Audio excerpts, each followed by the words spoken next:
folks, I welcome you back to Global Education Zone, and in this episode I'm going to be talking about auxiliary views. Now in this case we have the front and end elevation of a prism as shown, and we are asked to draw an auxiliary plan looking in the direction of the arrow. So basically now we have this arrow here. Assume we have this arrow like this.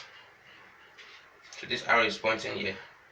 Now if we were to draw an auxiliary plan, so basically in this direction we have so I can just copy the direction of the arrow. That's if you are given an arrow.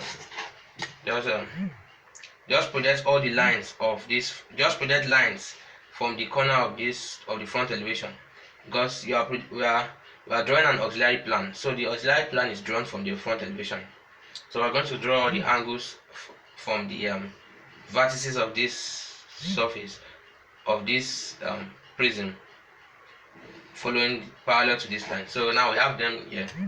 Now the next step is after projecting lines from the points on the front elevation parallel to the arrow, the next step is at any convenient distance, draw a line 1A perpendicular to the arrow and mark the plan width with AB.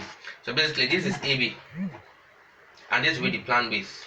So because this is the end elevation and to give us the plan width, so you can just mark it here. So let's at any coordinate, let's take this point. So at this coordinate, well, let's mark the plan width. So you can just mark it here too. So then line drawn at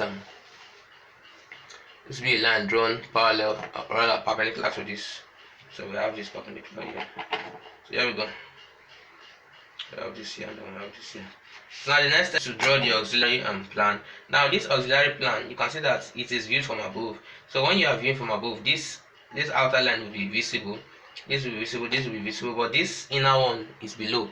So this will not be visible. So let's start by using hidden details line for that.